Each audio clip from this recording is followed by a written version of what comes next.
Hello, brother. Hey, Matt. How are you, my man? What's going on, dude? We just got done blasting Pissing on the Fist of the Law, dude. What the fuck, man? I love it. I'm glad, man. I'm glad. Hell yeah. That's great. Hell yeah, dude. What a fucking track, man. God damn, dude. You guys. Yeah, man. Getting some good feedback about that one. Yeah. I mean, the whole record's amazing, but that track alone right there, just that riff at the very end too, man, it's just so fucking badass. Fuck. Yeah, it's a strange riff, right? It's a strange kind of riff. It's I don't know. We worked on that song for quite a while to get that structure together, and just to get all the right ingredients together to serve the song. But yeah, that's a killer. Yeah. So hell, man, it's been a while since I've talked to you, man. We had you on the show fucking years ago, man. How's it going? I mean, you guys have been busy, man. Like, what? Got a lot of stuff going on. Yeah, brother. Yeah, we you know, like most of last year we spent working on the record. We did do some shows. Like, we did. It wasn't like we totally stopped playing live altogether, but we did spend a lot of time in the studio and took a bit of a break from playing live. So that was kind of cool. Just to change the focus a little bit, because we hadn't been in the studio for a few years, you know. So that was cool, man. It was great. We really evaluated what we needed to do to make the best record that we possibly can under the circumstances, and I think we got a great record. You know, I'm really happy with it. It just seems to be flowing on, and it just seems to be growing all the time, and people are really digging it. We're getting great feedback from all the shows that we've been playing out here in Australia over the last few months. We've been touring our asses off out here, and yeah, man, we've been in Europe as well. We did Europe earlier this year. We did a whole bunch of shows with Pantera and Power Trip, which was amazing. And fuck yeah, man. Yeah, just playing these huge stadium shows all through Europe was incredible. We also did a whole bunch of club shows with the legendary death metal band Master, which was a fantastic experience in itself, and it was really cool. We got to go right out to Eastern Europe and play in a whole bunch of places that we hadn't actually played it before, so that was really cool. And now, man, we got a couple of weeks off here. We just finished our Australian tour last weekend, and they've all been really, really well. Probably one of the most successful, you know, headlining tours that we've had on our, you know, like with us as the headliner. So out here in Australia, so you know, things are going well, and you know, we're ready to come back to the US, man, and Canada, and we got like 40 something shows lined up. So it's going to be a massive, like, 7-week tour that we're doing. That's fucking badass, man. Hey, and I just want to go ahead and apologize for the background noise. I know it sounds like bombs are going off and shit. It's the 4th of July here, so the neighbors, they're going crazy. They're shooting fireworks and shit. My dogs are going crazy, but it's all good. That's all good, man. I hope they're having fun. That's the main thing. Hell yeah. So, yeah, man, fucking playing with Pantera and fucking Power Trip too, man. Like, holy shit. What a fucking trip that is, man. Oh, man, it was, yeah, like, I mean, we did a few shows with Pantera back in 2023 in the States. We did like 5 shows with them on our 2020 tour. That was awesome, you know, like, just a really great experience. And then they came out here to Australia and they played at Knotfest, which was also really cool. And we did the headlining show that they played in Adelaide, and then we did the 3 Knotfests as well with them, which was great.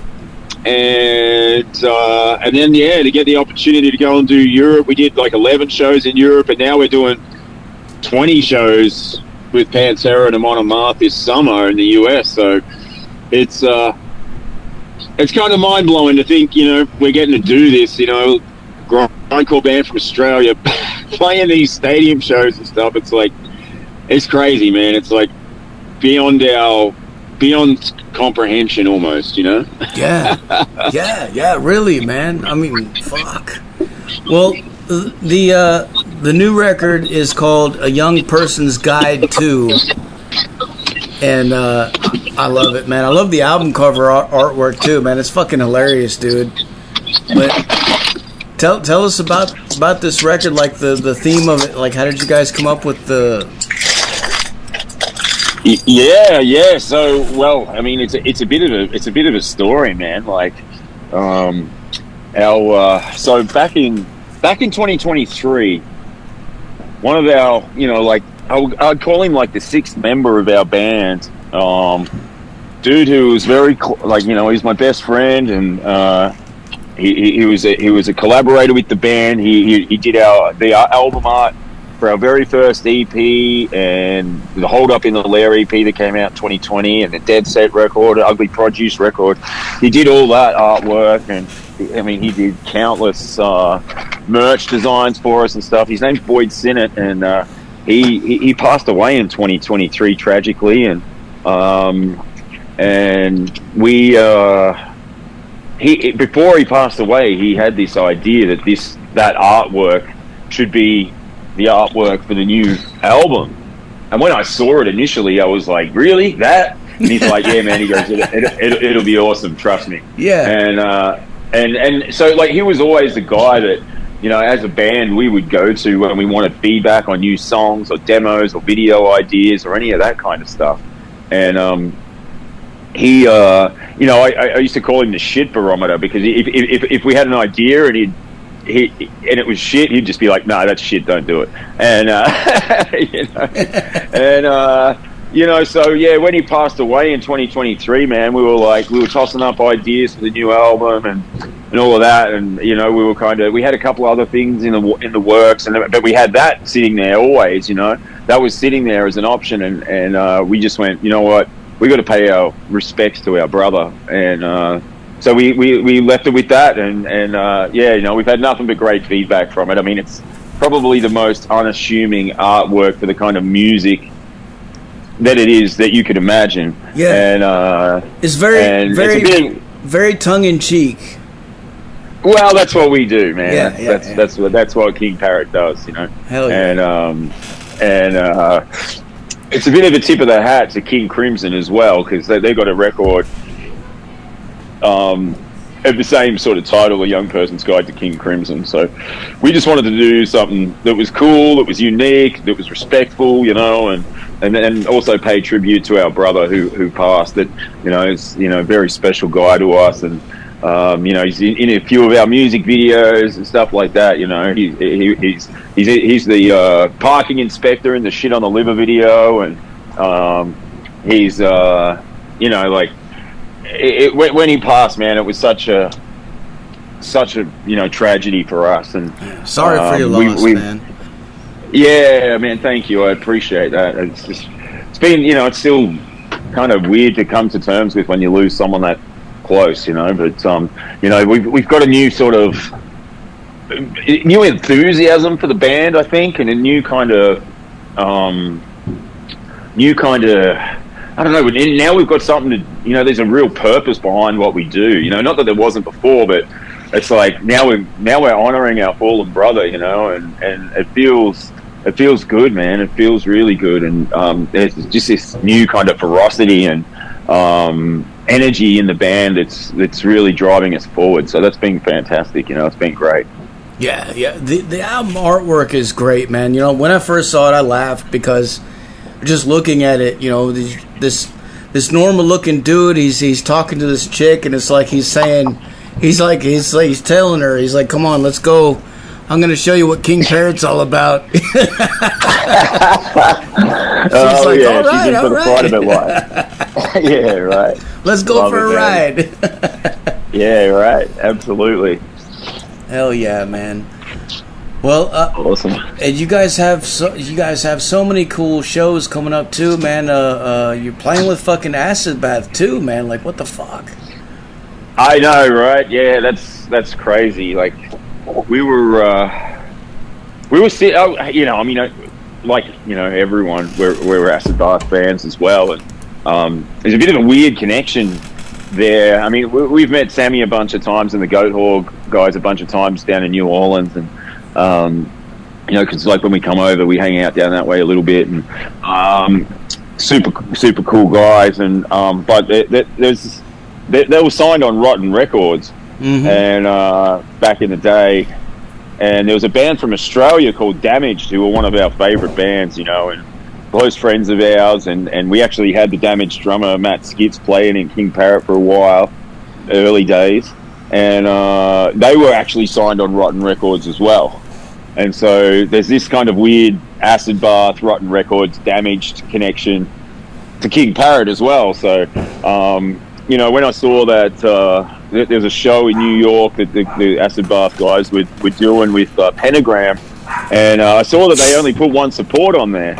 And I had a word to our booking agent. I said, man, maybe we should hit up the Acid Bath guys, because we start with Pantera the next week, but if we can get the Acid Bath show, we'll come a week early and then just do a bunch of club shows, which we're going to do now with Weed Eater as well. So next minute I know, man, we were on the poster and we're playing with Acid Bath in New York, which is insane for us. So insane. Yeah, man. And then we do like, I think we're doing like 4 shows with Weed Eater that week. And then we meet up with Pantera on that following weekend on the 31st. I think first show's in New Jersey, so and pretty wild. Those Acid Bath shows have been selling out fucking left and right too, man. Like as soon as they're announced, it seems like the next day they're fucking sold out, man. So totally, man. It's just like going off at the moment. That's cool, man. Yeah. You guys are gonna have a good crowd, man.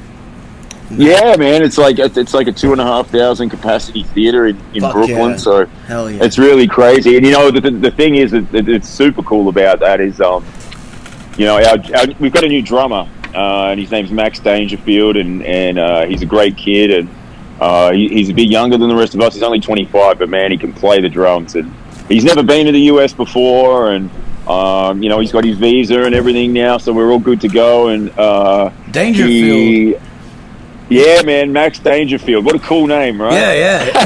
Is he related to Rodney Dangerfield? I don't think so, man. I don't know, but we're just going to call it. That's a cool name, though. Yeah, that is a cool name. Yeah, and so his first show in America, he's going to be supporting Acid Bath and Pentagram at a 2,500 capacity. Pentagram too, man. Pentagram too, man. Right. Shit. Yeah. So that's his first show on American soil. So I'm excited about that. And then, you know, like a week later, man, he'll be playing with Pantera in a 15,000 capacity amphitheater or something. So well, you guys are gonna blow those motherfuckers' minds, dude. Like them people coming to that show, man. They don't even fucking know, man. Like. Yeah, well, it's true. I mean, I think so. It's interesting, you know, like when we do those Pantera shows, it's like, you know, I think with Pantera, they're one of those bands that are, you know, they've got some more kind of mainstreamy kind of songs, you know, they've got like Walk and Cemetery Gates and all that stuff. And I think for some people, Pantera is as heavy as they'll go. Whereas, like, for probably people like me and you and other people, like Pantera are like the gateway drug to heavier bands. Mm-hmm. So when we King Parrot get up there and open for Pantera, I think some of the people are a little bit like, you know, sitting there stroking their beards, you know, going, what the fuck is this crazy shit with blast beats and all that sort of stuff. And then half of the audience are going, yes, this is great, man. I can't believe we're watching like a grindcore band at a Pantera show. So yeah, you know, we get a bit of like. Get a bit of everything, man. But we just do our thing, you know, man. We're pretty consistent with the way that we approach it, and you know, it's not going to be, you know, the people whose favorite Pantera song is Cemetery Gates or you know, something like that. We're probably not going to be their cup of tea, you know. Well, I mean, you know, there's a lot of us Pantera fans that are huge Phil Anselmo fans too. You know, we follow all the stuff that he's doing. And we already know the connection between you guys, you know, because you guys are on Housecore Records, and he's always been championing you guys, you know, and pushing you guys out there, man. So, you know, for sure. There's definitely there's going to be the diehards out there that know. Oh man, they're there for sure, man. We see it in the audience, man. We see it, and we see it in the pit. definitely see it in the pit. You know, we see it down there in the pit. But it's just it's just an incredible experience for us to be able to continually have that and have that support and have these opportunities, man. We're super grateful for it, for sure. Well, speaking of Housecore Records, man, can you tell us about that? Like, you know, you guys have been working with them for a while now, and what's that experience like, man? Well, it's awesome, man. We're just super grateful. It's not like any other record label, that's for sure. You know, because I've dealt with other record labels, and it's nothing like any other record label. It's a totally unique experience. We get to work with our close friends on cool shit. They're very supportive of everything that we do and our vision for the band, and they don't try and influence it in any way. They like what we do. So that's one of the coolest parts about it. It's not like they're going, you know, you got to change to sound like this, or try and do this a bit more, or, you know, or whatever. They're just like, you guys, we like what you do, keep doing that and get better at doing what you do, you know. And that's, for us, that's huge. That's cool as hell.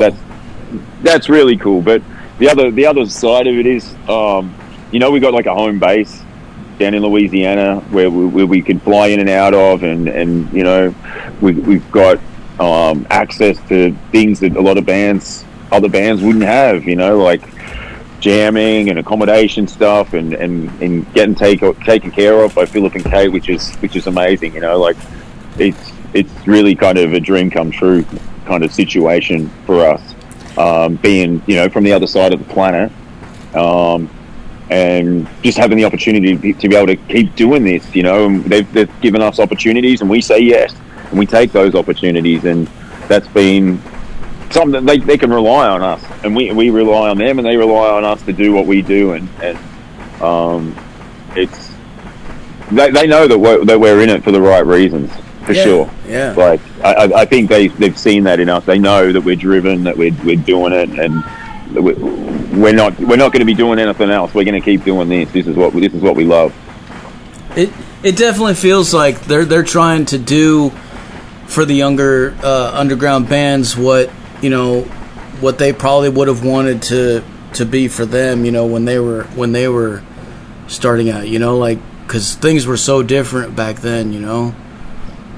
Oh, totally, man. The music industry has completely changed since back in those days. I mean, the whole thing has completely changed, and it's a whole different game now. But the old school mentality of, you know, helping out bands that, you know, that you want to see come up and that you believe in and that you want to see succeed because they've got that work ethic or that drive or whatever, or they play great music. Like, that's what it's all about, you know. And we do it here in Australia for bands that we love and that we like, and that, you know, like, I always try and make myself available to bands coming up that get inspired by the stuff that we've done here in Australia, because it's, you know, it's like, it's kind of hard to get out of this country, you know. We're very isolated here. We're a long way away from everything, and there's so many bands out here. There's such a great music scene out here, and you know, we're always looking for bands that we like, looking for bands that we want to play with, that we want to give a leg up, get them in front of our audience out here, and you know, we've been doing that for a long time as well, so it's just paying it all back, man. Always paying it back. Hell yeah. You guys have a good scene down there. There's a lot of good bands coming out there, man. There's a band that I've recently started working with, Cunt Squad. Fucking. Oh yeah, I know them. Yep. I know them. Yep. Those guys are nuts, man. I love it though. That new record is awesome too. Yeah, man. Paula's been around a long time. She is a veteran of the scene. Yeah. Fucking. Satan's Cock is the name of the record. She hit. No. Yeah, she hit me up and asked me about it. I was like, well, fucking sign me up, man. Like, the name alone, you've already got me. I don't even have to listen to it. It's just, but it sounds amazing. They're really good. Yeah, you guys. Yeah, they're cool, man. Hell yeah. Well, as far as these songs on this new record, can you tell us about some of the themes and ideas behind them? Specifically, I got to ask, like "Pissing on the Fist of the Law," man. How did you guys come up with that? What's the idea behind that?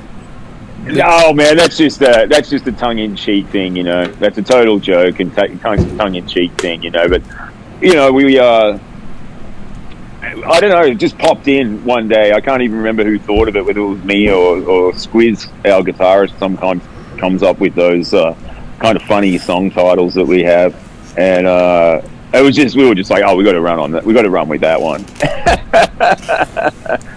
But you know, I mean, it's tongue in cheek like a lot of the stuff that we do, man, and yeah. So.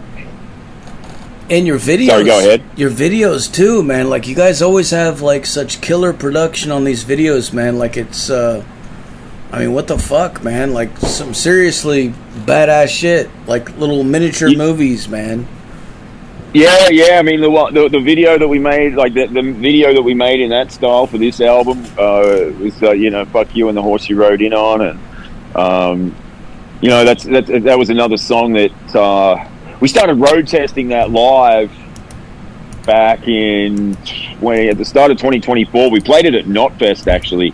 So we were playing it in front of like a massive audience, you know, at a big Knotfest festival, and we started playing it, and it was the first time that we'd ever written a song where the audience was singing the words back to us before they'd even like heard the song, you know, and we were just like kind of looking at each other after we played it, going, holy shit, I think we must be onto something here. This is awesome, you know. This is great.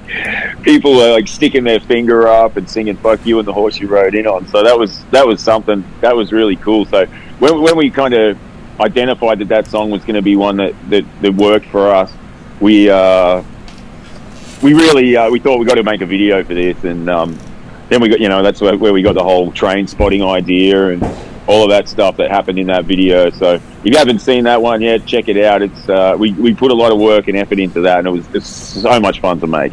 Oh, yeah. Train Spotting, that's a crazy fucking movie too, man. Yeah, have you seen the video yet? Yeah. Fucking yeah. Like, man, we fully recreated the scene where we dived down the fucking toilet, you know. Yeah. And yeah, it was, man, that was so much fun to make. Like, such a ridiculous thing to do, but so much fun. It's fucking perfect, man. Yeah, right. Well, for younger bands out there listening, man, do you have any advice or anything that you could tell them? Well, you know, like I get asked this question a lot when I do interviews and stuff, and I think one of the best things that you can do is just like, from my perspective, is just to continue to support the scene and network, you know, and make contact and get out there and start, you know, don't just play in your home city, go and play in other places as well. Yeah. That's one of the big things that helped us when we first started, was that, I mean, we were all kind of established in the scene anyway. Like, we'd played in lots of other bands. We were all musicians that had played in other bands and stuff like that. So we weren't like new to it or anything like that. But what we wanted to do with King Parrot was really establish ourselves as a hard-working, hard-touring band that played our own uncompromising style of Australian extreme music.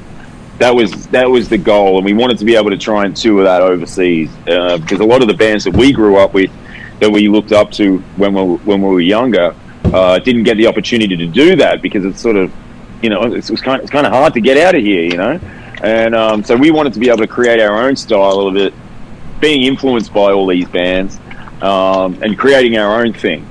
So that was our goal. But the way that we started doing that was by networking. And, you know, like we you know, like we're from Melbourne, so we'd be like making friends with bands in Adelaide and Sydney and Brisbane, and saying, hey, what are you guys doing? You guys want to come and play down in Melbourne? We'll book a couple of shows. We'll book a show in Melbourne. We'll book a show in you know, a couple of places that are nearby, a couple of hours out or whatever. Like there's, you know, Geelong and Bendigo and Ballarat, places like that, down in Frankston, that are sort of out of Melbourne as well. So we can do 3 or 4 shows in a weekend, and then how about you guys come and do that, and then the next week we'll come over to Adelaide and play a couple of shows, and we just started doing it like that, and we started building our own little touring circuit and building our relationships with venues and bands in those places, and just making it work, and like early days back when we first started in 2011, 12, 13, before we started coming over to America, we just toured our asses off in Australia, man. We played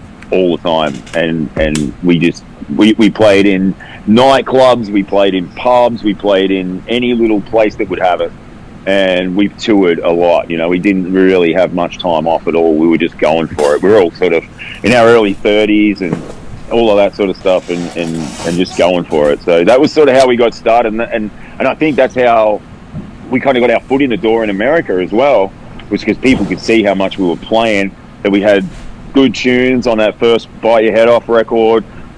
We had that great video for Shit on the Liver, and a lot of things just like happened, like it just sort of started happening. And we got signed up initially to Candlelight Records in the UK, and they put out Bite Your Head Off. And then we initially thought, oh man, we're going to go to Europe first, because we just got signed by Candlelight in the UK. So we thought, oh, we're going to end up going to Europe first. But the record came out, and they distributed it in America as well. And I don't know what, some stroke of luck happened, and we kind of just got offered to do South by Southwest in Texas. We made friends with Cattle Decapitation earlier, because we'd done a tour out here with them, and they offered us to come and do a few shows in California with them. So we did that, and we played in South by Southwest, and then we did another 30-40 shows or something like that around America where we were headlining.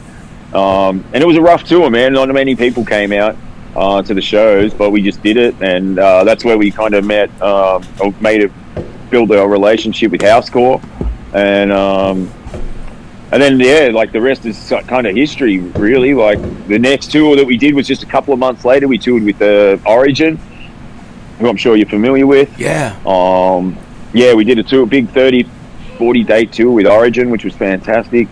And then we went home, and then we came back, and then we did another bunch of shows where we played Housecore Horror Fest and all of that sort of stuff. And then by the end of that year, like we were playing, we did a tour in December of 2014 with Down and Orange Goblin, where we were playing, the Fillmore in San Francisco. We were playing with the Wilton in LA, and playing all these huge theaters, and like only 9 or 10 months before that, when we did our first US tour, man, we were playing at some nights we were playing at 7 people, 8 people, 12 people, and when you're doing tours like that, where you're playing in front of 10 people a night or 7 people a night or something like that, man. Really?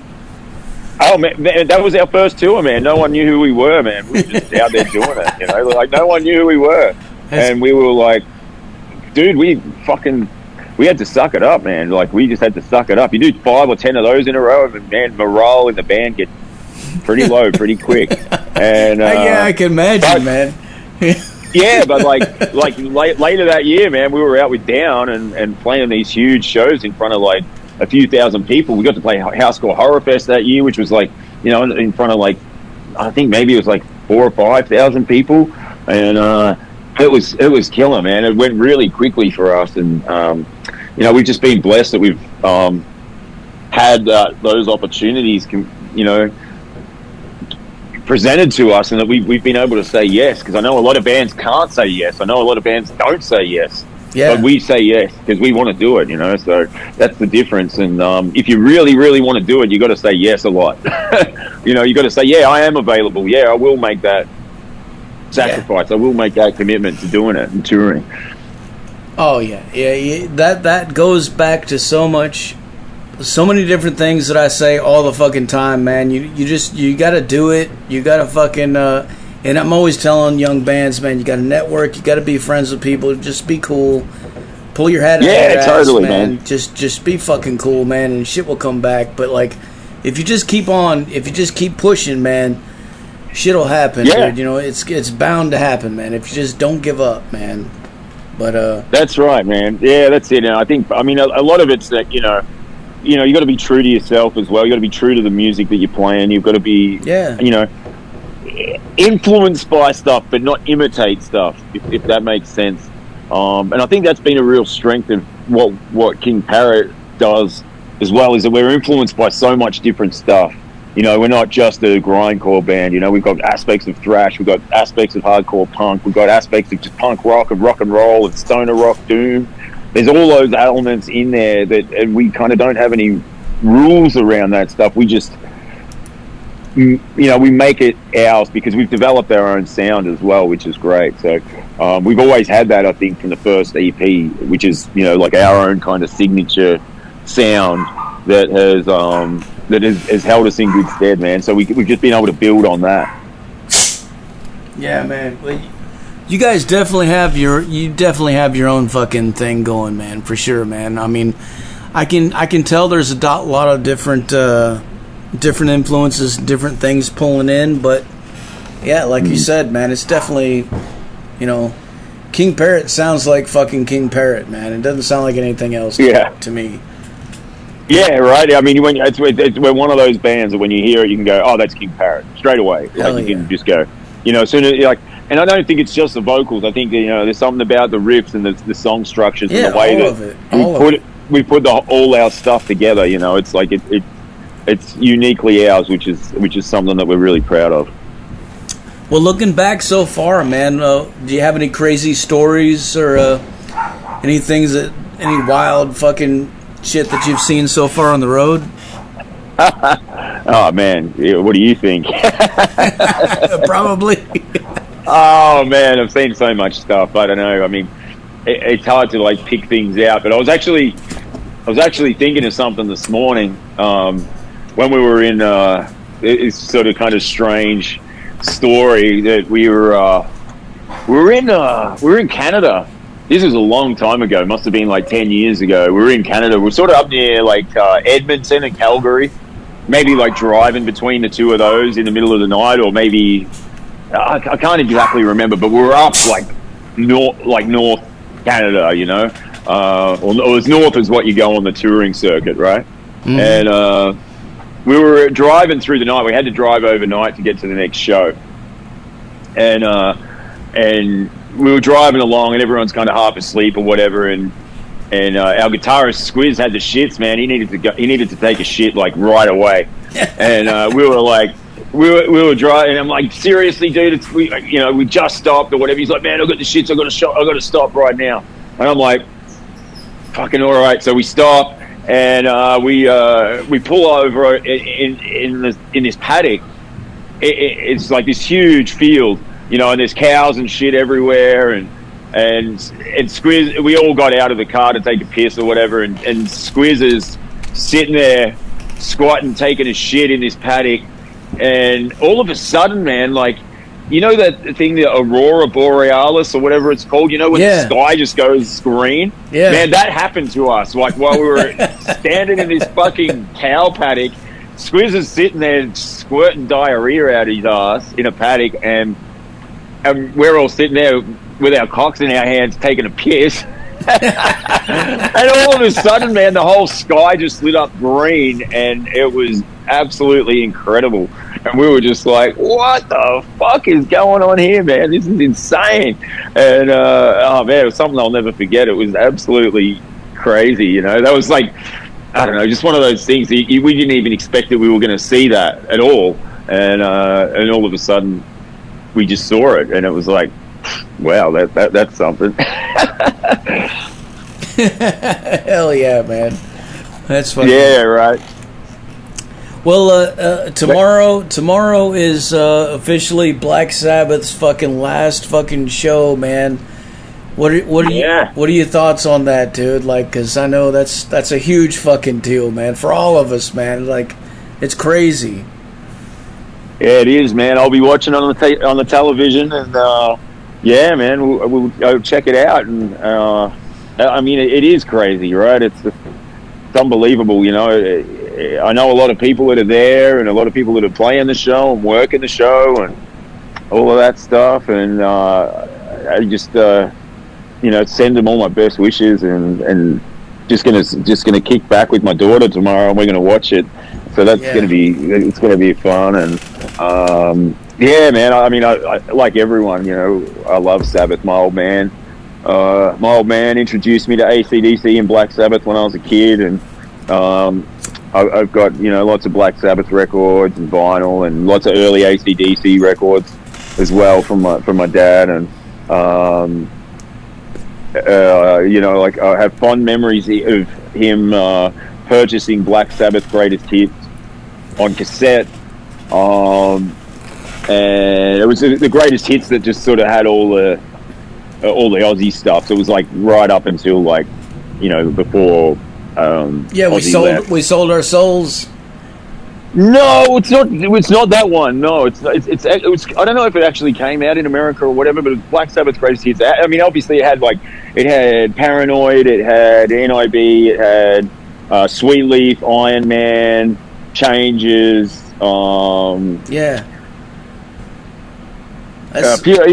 mean, there was lots of great songs, and that was the cassette that I had that was the first taste of Black Sabbath that I had. And obviously, as I got a little older, and as I got to like 14, 15, 16, I started getting the albums and all of that stuff. But that was my first introduction as a small kid, like being 9 or 10 years old, listening to those songs and listening to Ozzy and starting to understand what it was and thinking about music in a bit of a different way, like growing up in the 80s, listening to the first bands I was into were like Poison and Motley Crue and Guns N' Roses and all that shit.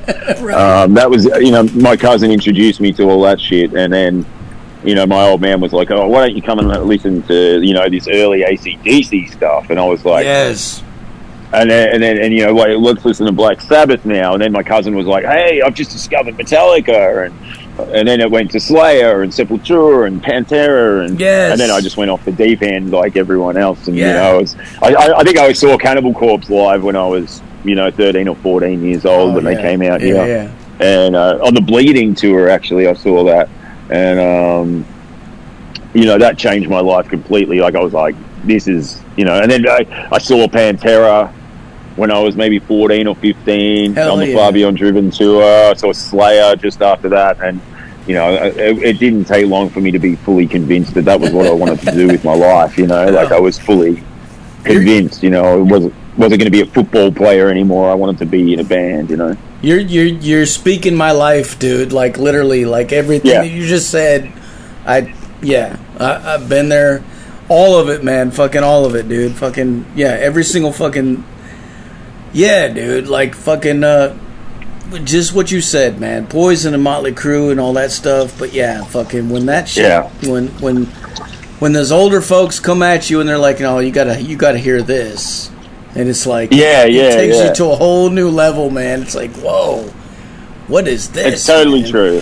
Yeah, it's totally true, man. And it was, it was cool to be able to bond on that shit with my old man, and be able to sort of. Listen to that all that old AC/DC stuff. That's a big influence on me, and all the Bon Scott era stuff. Love Bon Dirty Scott. Deeds Done Dirt. Yeah, man. Dirty Deeds Done Dirt Cheap was the first record that I had on vinyl that my old man gave me, and Power Rage and Highway to Hell, obviously TNT, all that stuff. It's If You Want Blood. That stuff is super special to me, and whether you can hear it or not, it's actually a big influence on King Parrot too. Well, Bon Scott could have been a comedian, man. Like he was fucking hilarious, dude. Like you go back and you watch those old videos and stuff from that shit, man. Like he was fucking out there, man. He was on a different level, man. Oh, he was, man. He was on his own level, and he was a little bit older than those guys. He's a little bit older than the rest of the guys in the band when he was in the band, so he was sort of he was a bit of a lone wolf in a lot of ways, but he brought this attitude and cheekiness and just this real I don't give a fuck attitude kind of thing, and I think it really shaped the band and the way that they it helped them stand apart from the rest of the the rest of the crowd in the 70s in Australia for sure. Hell yeah. Hell yeah. All right, well, Matt, I guess I'm about out of questions, man. Is there anything else you want to let the people know about? Well, man, I just wanted to say, firstly, thanks to you, man. I appreciate your support and your support of our new record and always and all of that stuff, man. It's very much appreciated. I hope we can catch up when we come out on tour. Hell yeah. Whereabouts are you again? I'm in West Tennessee, so I'm close to Memphis. Oh, okay, yeah. Well, we're definitely coming that way. I'm sure we're coming out that way somewhere. So hell yeah. Let's stay in touch, man, and we'll try and catch up. Yeah, our new record's out in the US and North America or whatever on Housecore Records, so you can go and get that at housecorerecords.com. It's they've got some cool stuff. There's a cool bundle.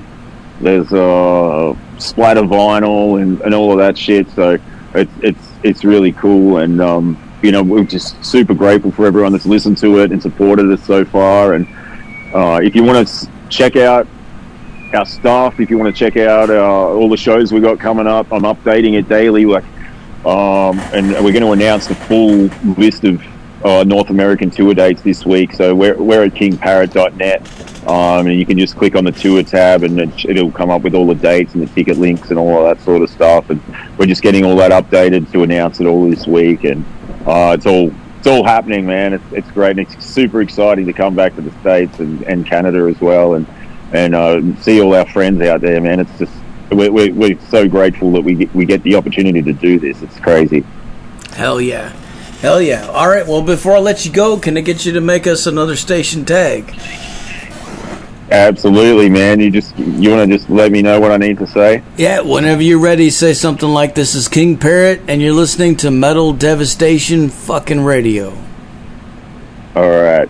Hey, this is Matt Young from King Parrot, and you're listening to Metal Devastation Radio. Fuck yeah. All right, man.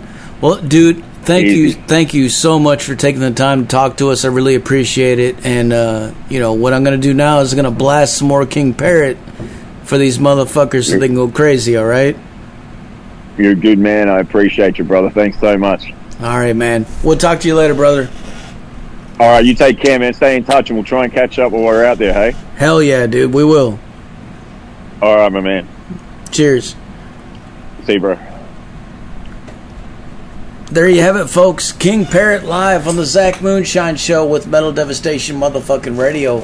Like I said earlier, put your speakers in your windows, put them in your front lawns, put them in your neighbor's driveway. Do whatever the fuck you gotta do, man. If you don't see U-Haul trucks everywhere tomorrow, or police fucking, if that happens, it's not my fault.